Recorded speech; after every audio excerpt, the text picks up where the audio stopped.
Richard had everything most people dream about. At 42 years old, he owned a tech company worth billions. His apartment sat on the top floor of the tallest building downtown, with windows that showed the entire city spread out below like a glittering carpet. Expensive paintings covered his walls. His closet was full of custom-made suits. His garage held 3 luxury cars he barely had time to drive. He'd started with nothing. No family money, no connections, just an idea and the guts to chase it. He'd worked 18-hour days for years, missing holidays and weekends, building his company from a tiny startup into something that mattered.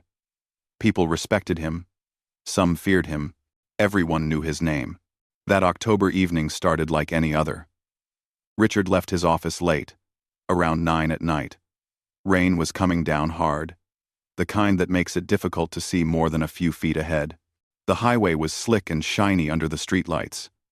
He was tired, thinking about the meeting he had scheduled for the next morning, when his phone buzzed with another email. He glanced down for just a second. That's all it took. The car hit a patch of standing water, and suddenly, he wasn't in control anymore. Everything went into slow motion and sped up at the same time. The steering wheel spun uselessly in his hands. The concrete barrier came at him fast. Then impact. Then nothing. When Richard woke up in the hospital 3 days later, doctors surrounded his bed with serious faces. They used careful words, the kind doctors practice for delivering bad news. Spinal cord injury, permanent damage, paralyzed from the chest down. Physical therapy might help him regain some function, but he'd never walk again. Never stand on his own. Never live independently the way he had before. He didn't believe them at first.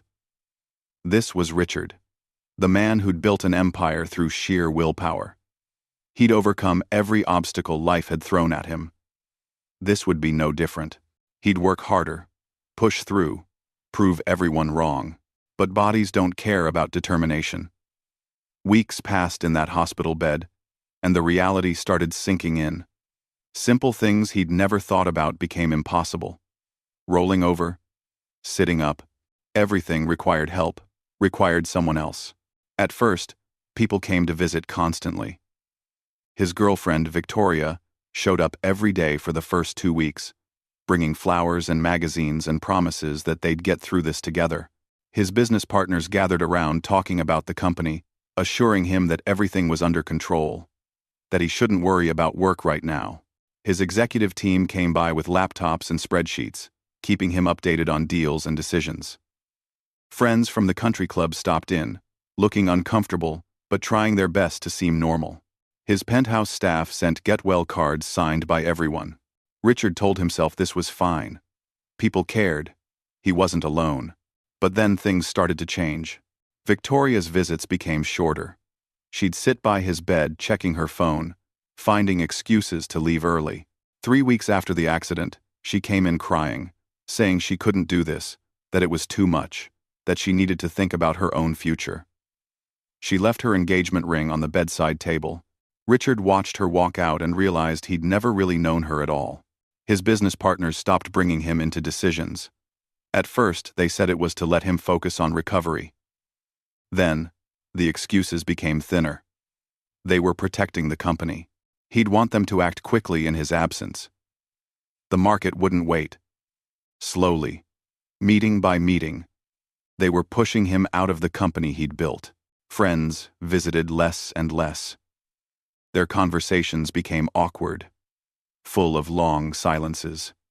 They didn't know what to say to him anymore. He wasn't the Richard they'd known, the one who played golf on Saturdays and hosted parties on his balcony. He was someone who needed help with everything, and that made them uncomfortable. Eventually, they just stopped coming. The hospital staff were professional and kind, but he could see the pity in their eyes. He hated that look more than anything. After 3 months, Richard was finally cleared to go home. The penthouse had been modified with ramps and rails and a hospital bed. He'd hired the best nursing service in the city, the kind that cost more per day than most people made in a week. They promised round-the-clock care from experienced professionals. The nurses lasted 2 weeks. Richard knew he was difficult. Anger lived inside him now, hot and constant. He snapped at people who were just trying to help. He refused medications out of spite. He knocked things over on purpose. Everything felt wrong, and he wanted everyone to know it. The nursing service sent an apologetic email saying they couldn't continue providing care. He tried 2 more services.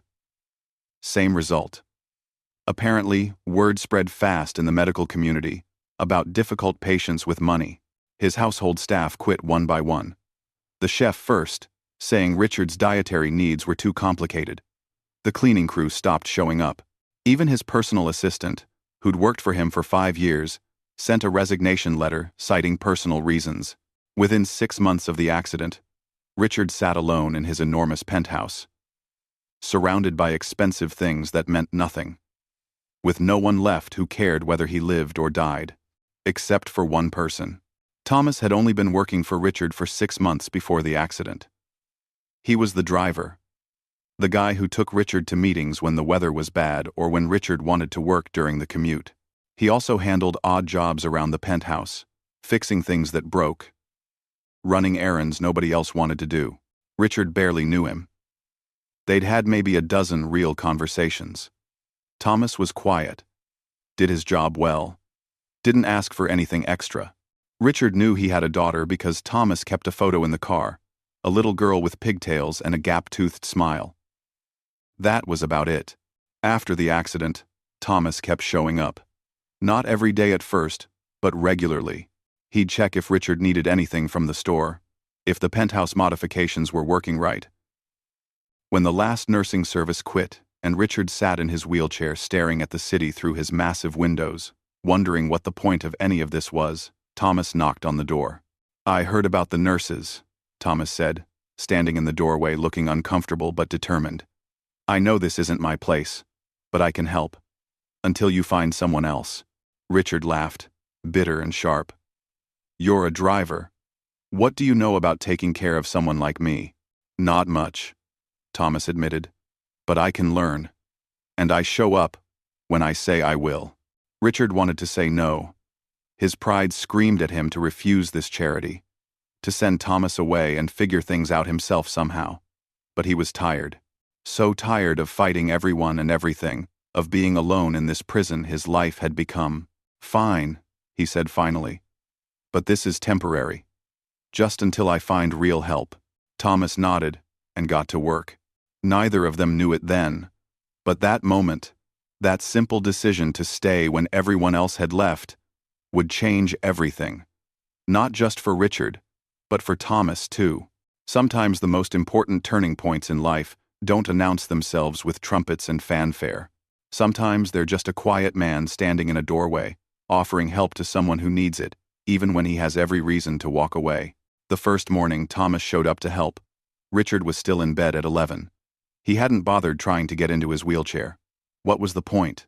He had nowhere to go, no meetings to attend, no life waiting for him outside that bedroom. Thomas knocked gently on the door. "Morning. I brought breakfast." "I'm not hungry," Richard said, staring at the ceiling. "You need to eat something." Thomas set a tray on the bedside table. "And we should get you up. The doctor said staying in bed too long isn't good for you." Richard turned his head and glared. "The doctor says a lot of things. None of them change the fact that I can't feel my legs, can't walk, can't do anything without someone's help. So forgive me if I don't feel like pretending today is going to be any different from yesterday." Thomas stood there quietly for a moment. Then, he pulled up a chair and sat down. "My wife died 3 years ago. Cancer. By the end, she couldn't do much for herself either. She hated it.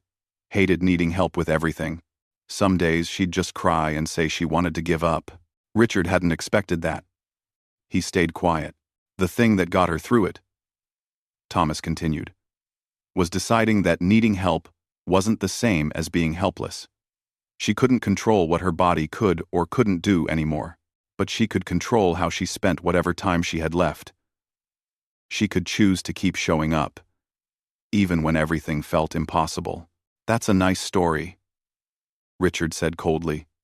"But your wife died anyway." So, what exactly is your point? Thomas didn't flinch. My point is that you're alive. You can either be alive in this bed feeling sorry for yourself, or you can be alive out there. It's going to be hard either way. But at least out there, you might find something worth sticking around for. Richard wanted to throw something at him. Instead, he said, "Fine. Help me up. Let's get this over with." Getting Richard ready each morning took almost an hour at first. Thomas had to learn everything from YouTube videos and phone calls with nurses who were willing to give advice. How to transfer Richard from bed to wheelchair safely. How to help him dress without causing pain or injury. How to manage medications and check for things Richard couldn't feel anymore. Thomas made mistakes. He pulled too hard once, and Richard yelped in pain.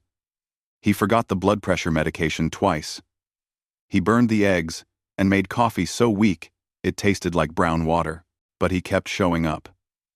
Every single morning, 7 days a week. Thomas arrived at 8 and stayed until Richard was settled for the night. Richard made it as difficult as possible. He criticized everything. The temperature of his shower was wrong. His coffee was terrible. Thomas positioned his wheelchair 3 inches too far from the table. The curtains were opened too early, letting in sunlight that hurt his eyes. Nothing was right. Nothing was good enough. One morning, Thomas brought lunch, and Richard knocked the plate off the table with his arm, sending food across the expensive hardwood floor. "I said I wanted the sandwich cut diagonally, not straight across," Richard snapped. Thomas looked at the mess, then at Richard, then back at the mess. He got down on his knees and started cleaning it up without a word. "Did you hear me?" Richard demanded. "I specifically said diagonal. I heard you." Thomas wiped up the last of it and stood. "I'll make you another one. Diagonal this time. Why aren't you angry?" Richard asked suddenly. "Why don't you tell me what a spoiled brat I'm being? Why don't you quit, like everyone else?" Thomas paused in the doorway. "Because you're not a spoiled brat. You're scared, and angry, and hurting. And taking it out on me is easier than dealing with what actually happened to you. I get it. I did the same thing after my wife died." Richard sat there after Thomas left the room, something uncomfortable twisting in his chest. Maybe it was shame. He hadn't felt that in a while.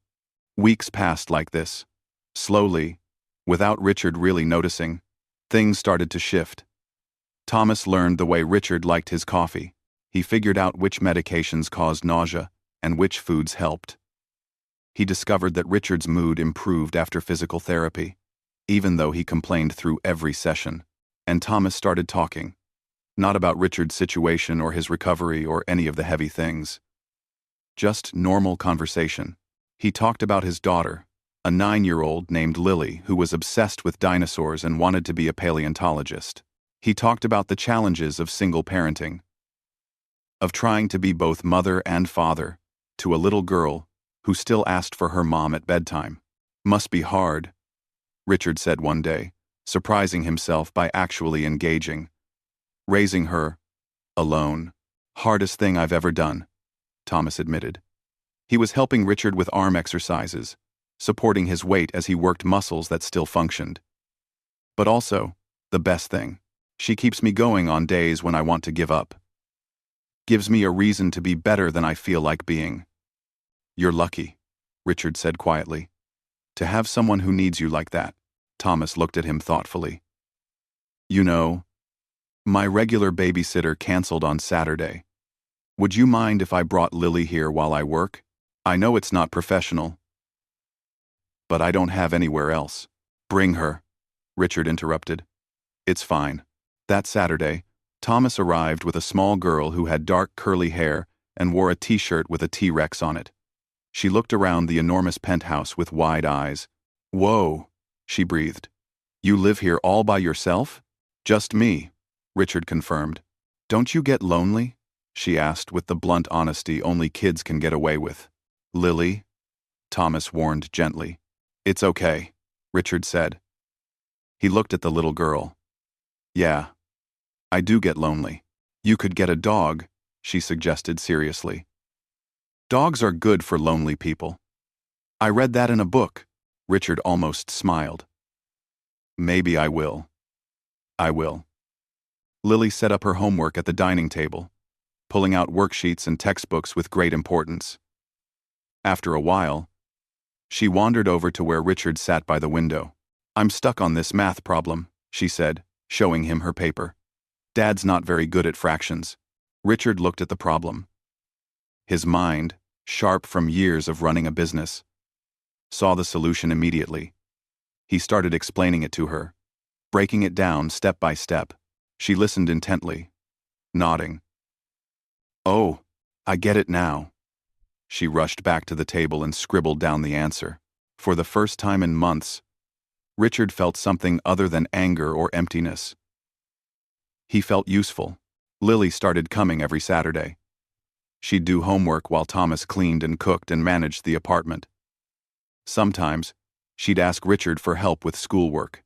Other times, she'd just sit by his wheelchair and tell him about dinosaurs or her friends at school or the book she was reading. She never looked at him with pity. Never treated him like he was broken. To her, he was just a person who used a wheelchair. No big deal.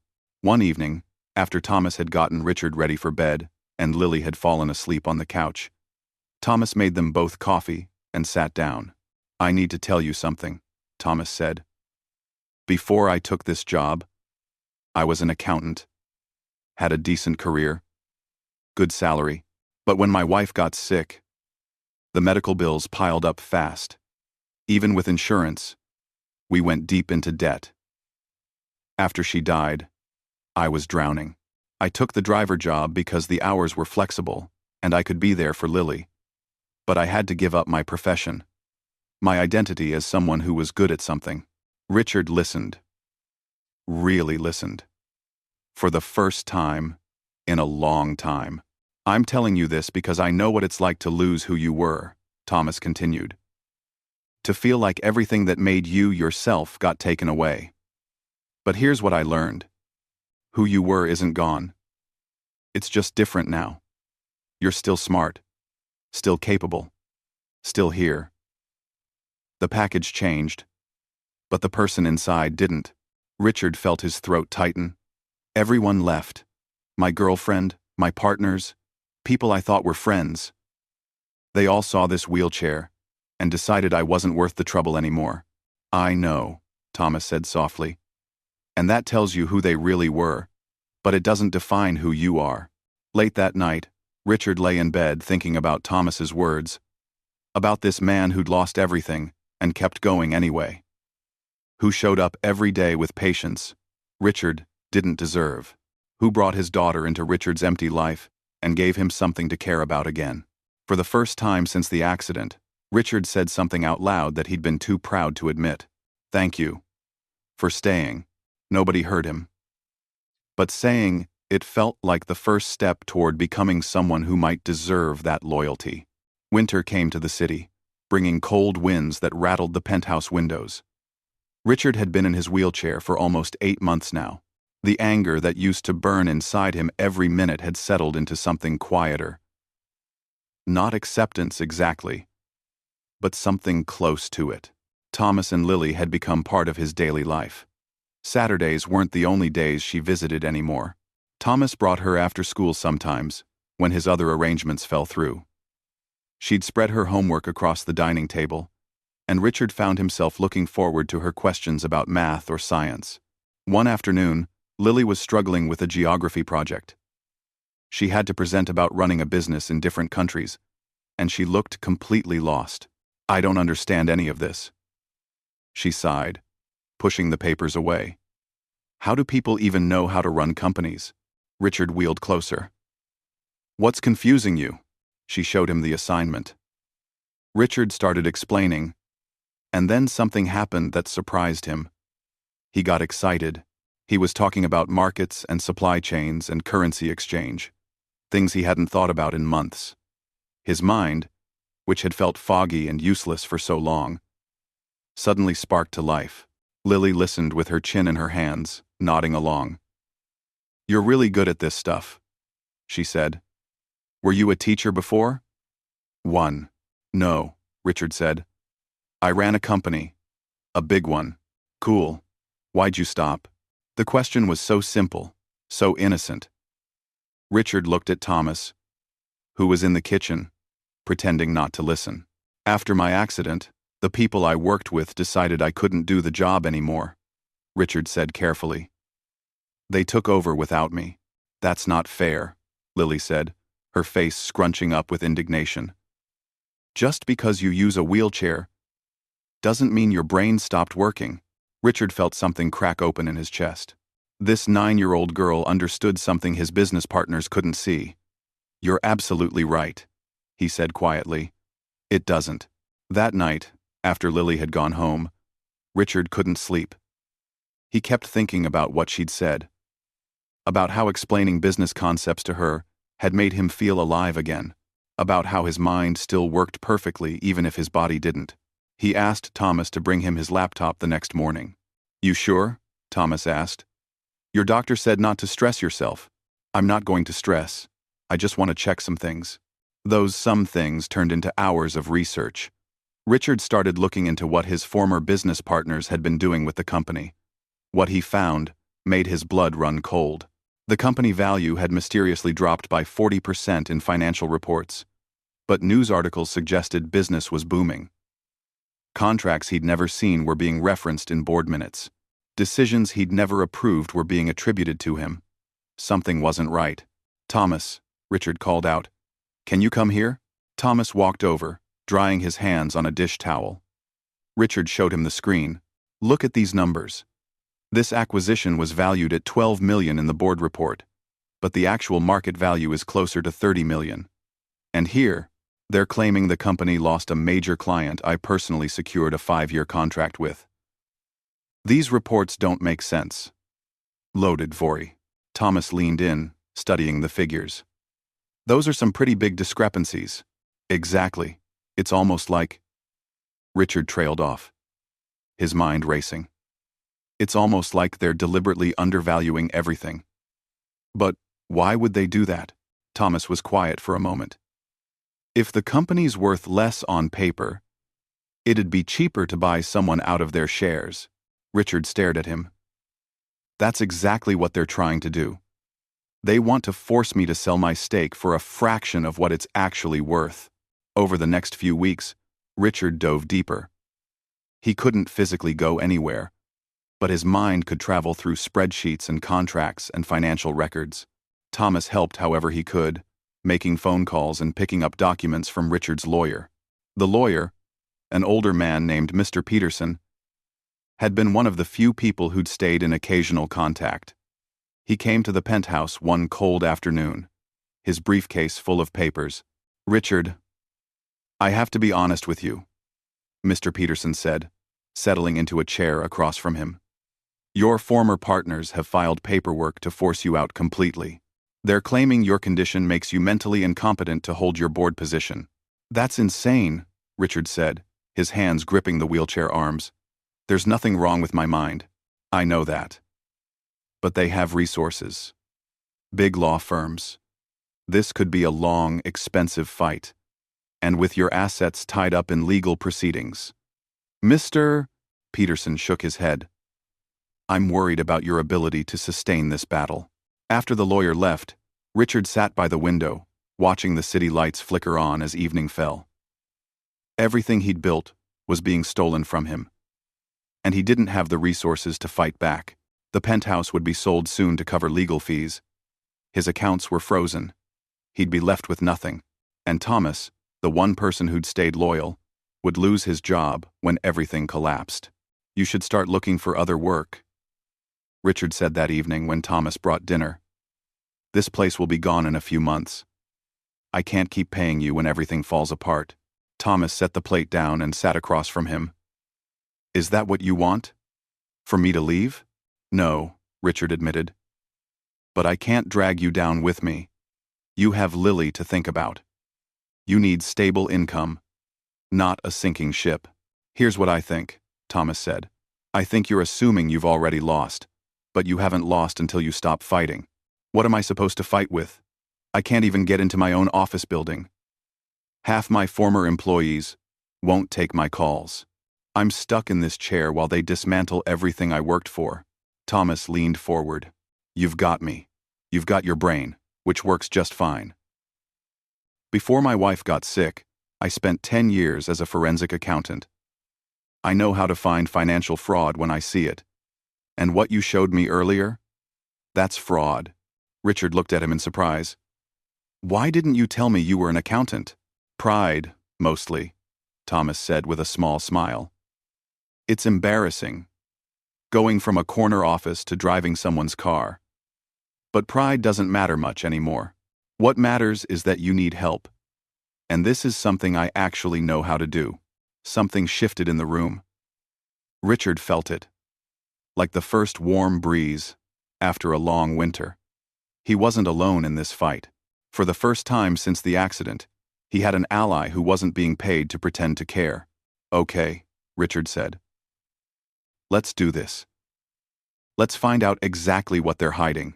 They worked late into the night, Thomas poring over financial documents while Richard cross-referenced board minutes and contract dates. Lily fell asleep on the couch, wrapped in a blanket, her dinosaur book clutched to her chest. Around midnight, Thomas suddenly sat up straight. Richard. Look at this. He showed Richard a series of transactions.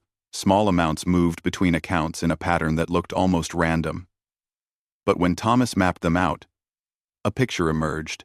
Money was being siphoned from the company into a private account, then filtered through shell corporations. They're not just trying to buy you out cheap, Thomas said. They're stealing from the company and hiding it. If you sold your shares at their lowball price, they'd have complete control. No one would be left to question where the money's going. Richard felt anger return. But this time, it was different. Not the helpless rage that had consumed him after the accident. This was focused. Clear. This was the feeling he'd had when building his company. When facing down competitors. When refusing to give up. We need more evidence, Richard said. And we need to move fast before they freeze me out completely. Thomas nodded. I'll help. Whatever you need. They looked at each other across the table, covered in papers. An unlikely team. A paralyzed millionaire and a widowed driver who used to be an accountant. On the couch, Lily stirred in her sleep.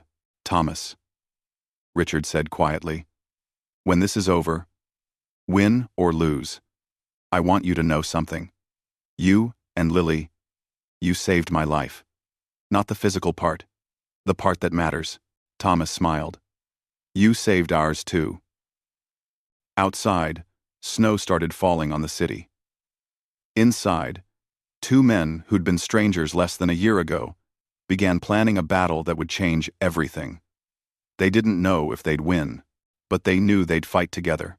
And sometimes, that's all you need to find the courage to keep going. The penthouse transformed into something that looked like a detective's office from a movie. Papers covered every surface. Thomas had set up 3 different laptops on the dining table. Sticky notes with dates and numbers decorated the walls. Lily called it the war room and took her role as assistant very seriously, organizing documents into color-coded folders she'd labeled herself. Richard worked longer hours than he had in years. His mind felt sharp again, alive in a way it hadn't been since before the accident. Every morning, Thomas would help him get ready, and then they'd dive into the investigation. They ordered lunch in. They worked through dinner. Some nights, Richard fell asleep in his wheelchair, papers still in his lap. You need to rest, Thomas said one evening, finding Richard still awake at 2 a.m, reviewing bank statements. I'll rest when this is over, Richard muttered, making notes on a legal pad. Look at this. 3 days after my accident, they transferred $8 million to an overseas account. $8 million. And it's buried so deep in the paperwork that no one would notice unless they were specifically looking for it. Thomas sat down next to him, exhausted but determined. We're building a strong case. Mr. Peterson says if we can connect just a few more transactions, we'll have them. And if we can't? Richard asked. They have a team of lawyers working to prove I'm incompetent. The hearing is in 6 weeks. If we don't have solid evidence by then, I lose everything. R. Cheekler. End quote. Then we have 6 weeks, Thomas said simply. We'll figure it out. But figuring it out was harder than either of them expected. Richard's former partners had covered their tracks well. Every lead seemed to hit a dead end. Every document they found raised more questions than answers. The pressure was crushing. Then things got worse. Thomas's landlord called him one Tuesday morning. The rent on his apartment was going up by 60%. Thomas could barely afford what he was paying now. 60% more was impossible. It's fine, Thomas said, though Richard could see the worry in his eyes. I'll find something. There are other apartments. But there weren't. Not at a price Thomas could afford. Not in neighborhoods where he felt safe raising Lily. Richard watched Thomas make call after call during his lunch breaks, getting the same answer everywhere. Too expensive. Already rented. No availability. Richard felt guilt eating at him. Thomas was about to lose his home because he'd chosen to stay and help fight a battle that might not even be winnable. Move in here, Richard said one evening. Thomas looked up from his laptop. What? Move in. There's plenty of space. 3 empty bedrooms. Lily could have her own room. You wouldn't have to worry about rent or rushing home every night. Richard tried to keep his voice casual. It's practical. We're working all the time anyway. 3. We have half and why? We have to do half. Richard, I can't. Yes, you can. This place is going to be sold eventually anyway. Might as well use it while we have it. Besides, Lily's help with the filing system has been invaluable. Consider it payment for her services. Thomas was quiet for a long moment. Then he smiled. The kind of smile that said he knew exactly what Richard was doing and was grateful anyway. Okay. Thank you. Lily was thrilled. She picked the bedroom with the best view and immediately started arranging her stuffed dinosaurs on the shelves. Having them there full-time changed something in the penthouse. It felt less like a monument to Richard's lost life and more like a home, but the investigation was still going nowhere fast. They had pieces of the puzzle but couldn't connect them all. The hearing date was creeping closer. 4 weeks. 3 weeks. 2 weeks. Then Lily made a discovery that changed everything. It was a Saturday afternoon. She was organizing a new stack of documents Thomas had picked up from the company's former accountant, sorting them by date, like she'd been taught. She held up 2 papers, looking confused. Dad? These signatures look weird. Thomas glanced over. What do you mean, sweetheart? This one and this one. They're supposed to be the same person's name, right? But they look different. See? She held them up, side by side. Richard wheeled over quickly. The documents were both supposedly signed by him, authorizing major financial decisions. But Lily was right. The signatures didn't match. They were close, but not identical. Someone had forged his name. Thomas, Richard said, his voice tight with controlled excitement. Get every document we have that's supposedly signed by me after the accident. Every single one. They spent the entire weekend comparing signatures. Out of 47 documents, 19 had signatures that didn't match Richard's actual handwriting. 19 forged documents authorizing millions of dollars in questionable transactions. This is it, Mr. Peterson said when they showed him Monday morning. The old lawyer's hands actually shook as he looked through the evidence. This is what we need. Forged signatures, financial fraud, breach of fiduciary duty. Richard, they didn't just try to push you out. They committed multiple felonies. The hearing was scheduled for Friday. They had 4 days to prepare. Mr. Peterson worked around the clock, getting documents certified by handwriting experts. Thomas triple-checked every number and every transaction. Richard rehearsed what he'd say, how he'd present himself. Thursday night, the night before the hearing, Richard couldn't sleep. He sat by the window watching the city, fear gnawing at him. What if it wasn't enough? What if they'd missed something? What if his former partners had one more trick up their sleeves? Thomas found him there around midnight. He didn't say anything, just sat down nearby. "I'm scared," Richard admitted quietly. "I haven't been this scared since waking up in the hospital and realizing I'd never walk again." "Fear means it matters," Thomas said. "If you weren't scared, it would mean you didn't care anymore. What if we lose? Then we lose. But at least we fought. At least we didn't let them win without a battle." Thomas paused. "And you know what? Even if we lose everything tomorrow, the last few months, working on this together, watching you come back to life, that's already a win. You're not the angry man I met in a hospital bed anymore. You're someone who fights for what's right. That matters more than money." Richard felt his throat tighten. "I don't know what I would have done without you. You would have figured it out. You're stronger than you think." Friday morning came too fast. Thomas helped Richard dress in one of his old business suits, carefully altered to work with the wheelchair. Lily insisted on coming, wearing her best dress, and bringing a stuffed dinosaur for good luck. "You're going to win," she said confidently, hugging Richard before they left. "Bad guys always lose. In the end." "I hope you're right," Richard said, hugging her back. The courthouse was downtown. As Thomas pushed Richard's wheelchair up the ramp, they could see Richard's former partners arriving in expensive cars with their team of lawyers. 6 attorneys for their side, Mr. Peterson, and 1 assistant for Richard's. "Those are bad odds," Thomas muttered. "We've faced worse," Richard said, trying to sound more confident than he felt. Inside the courtroom, Richard's former partners wouldn't look at him. They sat at their table, whispering with their lawyers, looking smug. They thought the man in the wheelchair was beaten. The judge entered. Everyone stood except Richard. The hearing began. For 3 hours, the lawyers argued back and forth. Richard's partners claimed he was mentally incompetent, that his judgment had been affected by trauma and medication. They had doctors who'd never examined him ready to testify about his supposed cognitive decline. Then it was Mr. Peterson's turn. He stood slowly, an old man facing a wall of high-priced attorneys. And he smiled. "Your Honor, we have evidence that will prove not only is Mr. Richard mentally competent, but that the people questioning his competence have committed fraud on a massive scale."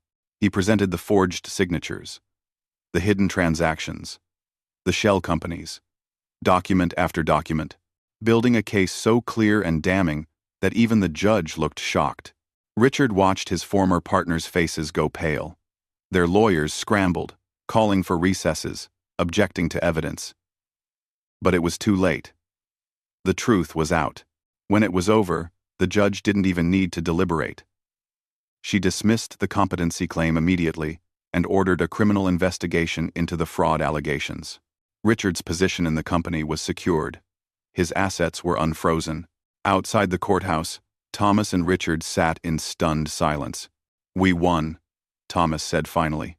"We won," Richard repeated, still not quite believing it. His phone started ringing. News outlets wanting statements. Business partners who'd abandoned him suddenly calling back. But Richard ignored them all. There was only one call he wanted to make. He called Lily. "We won, kiddo. The bad guys lost, just like you said." Her squeal of excitement made him smile wider than he had in a year. The weeks after the court victory were strange. Richard's former partners settled quickly to avoid criminal charges, paying back everything they'd stolen, plus damages. The company was his again, along with a substantial settlement that made his already impressive wealth even larger. News outlets called him inspiring. Business magazines wanted interviews. Everyone who'd abandoned him suddenly remembered they were friends. Richard ignored most of it. He sat in his penthouse one evening, looking at bank statements that showed more money than he could spend in 3 lifetimes, and felt nothing. The victory was hollow somehow. He'd won, but won what exactly? The right to sit alone in an empty building, running a company he no longer cared about? "You've been quiet all week," Thomas said, bringing dinner to the table. Lily was at a friend's house for a sleepover, so it was just the two of them. Just thinking, Richard said. About? Richard gestured at the papers spread across the table. All of this. The money. The company. Everything we fought for. I thought winning would feel different. Better. Thomas sat down across from him. What do you want it to feel like? I don't know. Like it mattered, I guess. Like the last year of my life meant something more than just getting my money back. They ate in silence for a while. Then Richard said, Tell me something. That day you decided to stay and help me. When everyone else left. Why did you really do it? Thomas thought about it. After my wife died, I was drowning. Debt, grief, trying to raise Lily alone. I felt completely helpless. Then one day, Lily's teacher pulled me aside. She told me Lily had been acting out in class, and the school counselor wanted to talk. I couldn't even afford the counselor's copay. He paused, remembering. I was sitting in my car, in the school parking lot, trying not to cry, when another parent knocked on my window. This woman, I barely knew. She'd heard about my situation somehow. She handed me an envelope with $1,500 cash and said, Someone helped me once, when I needed it. Now, I'm helping you. Don't pay me back. Just help someone else someday when you can. Richard listened quietly. That money covered the counselor, bought Lily some new clothes she desperately needed, kept us fed for a month. It gave me breathing room to figure things out, and I promised myself that when I had the chance, I'd do the same for someone else.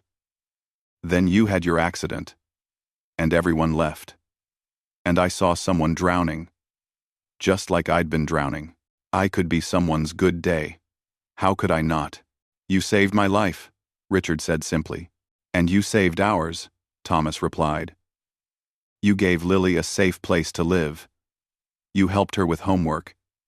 You treated both of us like family instead of employees. You gave me back my pride by letting me use my accounting skills again. We saved each other. That conversation stayed with Richard. Over the next few weeks, an idea started forming. He called Mr. Peterson and several nonprofit consultants. He spent hours researching and planning. Finally, he asked Thomas to sit down for a serious conversation. I'm selling my stake in the company, Richard announced. Thomas looked surprised. Really? After everything we did to keep it? I don't want it anymore. Running a tech company, sitting in board meetings, chasing profits. That's not who I am now. Maybe it never really was. Richard pulled out a folder. I want to start something new. A foundation that helps people with disabilities and their caregivers. Real help, not just throwing money at problems. Support services, legal aid, job training, housing assistance. Everything I needed and couldn't find. He slid the papers across to Thomas. And I want you to run it with me. Be the CFO. Use those accounting skills properly. We'll pay you 3 times what you made before. Full benefits, college fund for Lily. Thomas stared at the documents. Richard, I don't know what to say. Say yes. We make a good team. Let's help other people the way we helped each other. Thomas looked up, eyes shining. Yes. Absolutely yes. The foundation launched 6 months later. They found office space in a fully accessible building downtown. Richard hired people with disabilities for half the staff positions, proving that accommodations weren't barriers. They were opportunities. Thomas built financial systems that stretched every dollar to help as many people as possible. They worked with families facing medical debt, helped people fight insurance companies, provided grants for home modifications, funded support groups. Every person who came through their doors got treated with dignity and respect. Just real help from people who understood what struggling felt like. Richard sold the penthouse and bought a house in a quiet neighborhood, fully modified for accessibility. Thomas and Lily moved into a place 3 blocks away. Sunday dinners became their tradition, alternating between houses. Sometimes it was just the 3 of them. Other times they invited people from the foundation, creating an extended family of people who'd all needed help at some point. Lily thrived. Richard helped her with school projects, teaching her about business and problem solving. He set up a college fund that would cover any school she dreamed of attending. More than that, he showed up for her soccer games, her science fairs, her school plays. He was there, present, and engaged, in a way he'd never been for anyone before his accident. One Sunday evening, 2 years after the court victory, they sat in Richard's backyard. Thomas was grilling burgers, while Lily chased fireflies across the lawn. The summer air was warm and easy. "Got some news," Thomas said, flipping a burger. "Remember that nonprofit consulting firm I told you I wanted to start someday? I've been working on a business plan, using foundation connections to help other organizations manage their finances better, especially small groups that help families with medical debt." "That's fantastic," Richard said, meaning it. "When do you start?" "Not for a while yet. Wanted to make sure the foundation was stable first. But maybe in a year or two." Thomas looked over at him. "You okay with that?" "More than okay. You should chase your dreams. You spent 2 years helping me chase mine." Lily ran over, breathless and happy. "Uncle Richard? I caught 3 fireflies. Want to see? Uncle Richard." She'd started calling him that about a year ago, and it still made his chest tight with emotion every time. "Show me," he said. And she carefully opened her hands to show the glowing insects before releasing them back into the evening air. Later, after Thomas and Lily had gone home, Richard sat on his porch looking at the stars. He thought about the man he'd been before the accident. Rich, successful, surrounded by people who didn't really know him, alone in all the ways that mattered. Then he thought about who he was now. Still, in a wheelchair. Still facing challenges, every single day. But surrounded by real love, doing work that actually mattered, part of a family he'd chosen, and that had chosen him back. His phone buzzed with a text from Thomas. "Lily says thanks for helping with her science project. Also, she wants to know if you'll come to Career Day next month and talk about running a nonprofit. You're officially her hero." Richard smiled and typed back, "Tell her I'd be honored. She's my hero too." He sat there a while longer, thinking about how strange life was. The accident that had seemed like the end of everything had actually been a beginning. Losing the ability to walk had taught him how to truly move forward. Losing everything had helped him find what actually mattered. The people who'd abandoned him had done him a favor, really. They'd made room for the right people to enter his life. For Thomas, who'd seen someone worth staying for when everyone else saw a burden. For Lily, who'd never seen his wheelchair as a definition, just a detail. For all the people they'd helped through the foundation, who reminded him daily why being alive was worth the struggle. Some people measure success in money or power, or things they can hold in their hands. Richard had learned that real success was measured in Sunday dinners and inside jokes, and the feeling of being needed by people you needed right back. It was measured in second chances, and chosen family, and the knowledge that one person's decision to stay could change everything.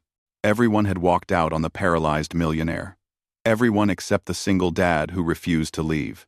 And that refusal to abandon someone in their darkest moment had saved 2 lives, started a foundation that helped thousands more, and proved that sometimes the most important thing you can do is simply show up and stay. The fireflies danced in the darkness, tiny lights in the summer night. Richard watched them and felt something he'd never really felt before the accident. Despite all his success and wealth, he felt grateful for all of it, even the hard parts, especially the hard parts, because sometimes you have to lose everything to find out what really matters. And what really matters is always, always people.